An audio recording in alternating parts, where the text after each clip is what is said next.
Olá pessoal, bem-vindos ao nosso giro semanal sobre o mercado financeiro. Semana em que a nossa Bolsa de Valores atingiu um triste recorde, caiu por 13 pregões seguidos. Mesmo subindo na sexta-feira e interrompendo aí essa sequência histórica de quedas, a nossa bolsa apresentou aí o maior número de quedas seguidas na história. Em termos percentuais, não foi uma queda tão acentuada assim. Caiu cerca de 6% nesses 13 pregões. E encerrou essa semana com uma queda de 2,21%. Isso se deve principalmente ao fato dos investidores estrangeiros estarem saindo do Brasil, e diversos fatores explicam isso. A grande ligação da economia brasileira com a China, que é o nosso maior cliente e que atravessa um momento bastante complicado na sua economia, pesou bastante. Depois que a Calvin Garden, na semana passada, deu calote aí nas suas dívidas em dólar, e essa crise acabou se espalhando e contagiando outros setores dentro da China. Algumas declarações do presidente da China, Xi Jinping, de que vai estimular a economia e que vai tentar fazer aí com que o setor financeiro não entre em colapso. O Banco Central Chinês cortou os juros e injetou dinheiro na economia para evitar aí um contágio maior da economia, acabou ajudando um pouco. Mas a notícia de que a Evergrande, que é aquela incorporadora imobiliária que no início de 2021 deflagrou a primeira crise lá na China, ter entrado com um pedido de recuperação judicial lá nos Estados Unidos, acabou novamente trazendo temores para o mercado.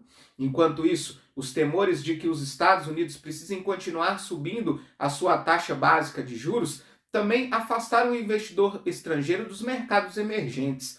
A ata da última reunião do Banco Central norte-americano, divulgado essa semana, foi mais uma vez dura, e ressaltou o fato de que os Estados Unidos vai precisar subir os juros ainda mais uma vez esse ano para conseguir conter a sua inflação.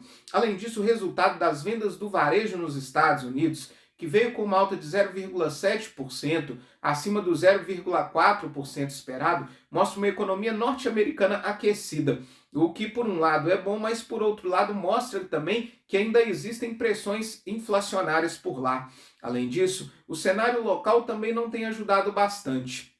Essa semana, o Brasil sofreu um apagão e membros do governo criticaram aí a privatização da Eletrobras, o que trouxe receios para o mercado de que o governo possa tentar reverter ou ter mais controle sobre a empresa mesmo após a privatização.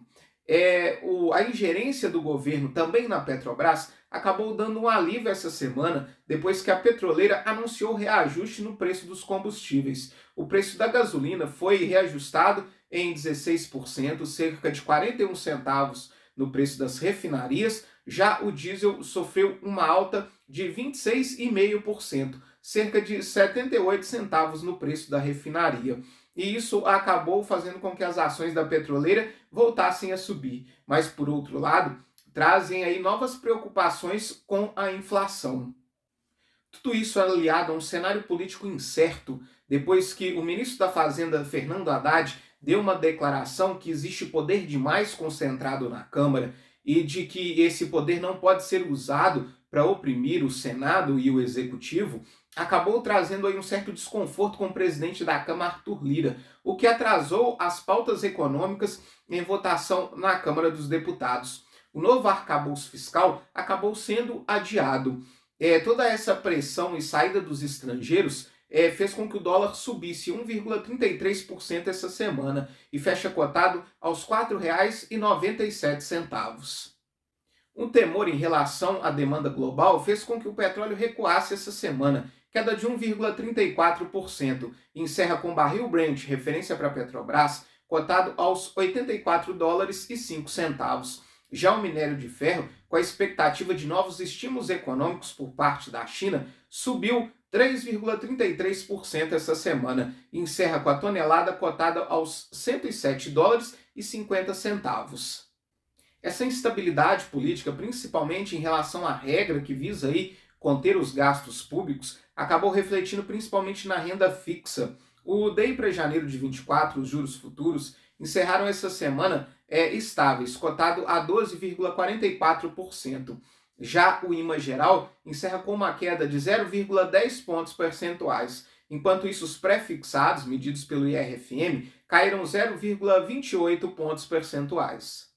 Nós tivemos ainda a divulgação do nosso IBC-BR, considerada aí uma prévia do PIB, que veio com uma alta de 0,63%. Já nos Estados Unidos, com uma economia mais aquecida e o temor de que o Banco Central por lá precise manter sua taxa de juros mais alta e por mais tempo, fizeram com que as bolsas por lá fechassem todas em queda essa semana. O S&P 500 caiu 1,97%, a Nasdaq caiu 2,27% e o Dow Jones caiu 2,19%.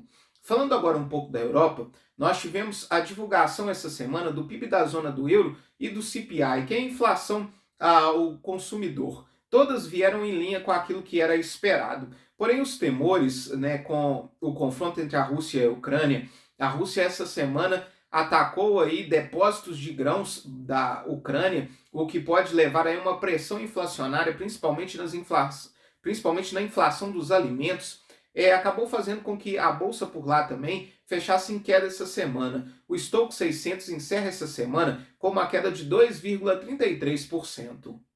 Falando agora da Argentina, nós tivemos essa semana as prévias das eleições presidenciais e o grande vencedor foi o candidato de direita Javier Milei.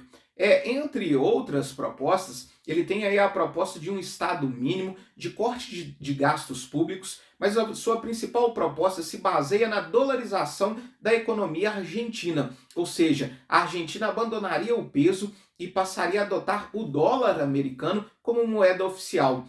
Apesar de muitos especialistas aí entenderem que esse seria um processo extremamente complicado e talvez seria muito duro aí para o povo argentino devido à perda, né, do poder econômico, ele saiu como vencedor aí das eleições primárias e se desponta aí como um possível candidato para disputar o segundo turno da eleição presidencial na Argentina.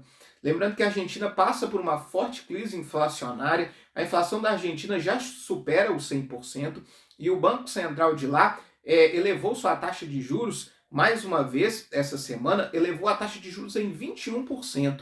Agora a taxa de juros na Argentina ela está em 118% ao ano e mesmo assim o Banco Central argentino não consegue conter a inflação e a deterioração do peso argentino. Para a semana que vem, nós temos o simpósio de Jackson Hole, que acontece lá nos Estados Unidos, que reúne aí os principais banqueiros centrais do mundo. E fica aí a grande expectativa pelo discurso de Jerome Powell e se ele vai dar uma indicação de qual vai ser o rumo da taxa de juros nos Estados Unidos. Nós também temos a reunião do BRICS, que é o grupo de países aí formado por Rússia, Índia, Brasil, África do Sul e China. E fica a expectativa se de fato o BRICS vai mesmo anunciar esse projeto de uma moeda comum lastreada em ouro. Nós temos também aqui no Brasil a divulgação do IPCA 15 e fica também a expectativa pela votação do arcabouço fiscal na Câmara dos Deputados. O arcabouço fiscal já havia sido aprovado na Câmara, foi para o Senado, sofreu algumas alterações e por isso precisa passar novamente pela Câmara. O presidente Arthur Lira anunciou uma reunião dos líderes na segunda-feira e a votação em plenário na terça-feira. Existe uma grande expectativa para essa votação aí que pode ditar os rumos da dívida pública brasileira. Muito obrigado e até a próxima semana.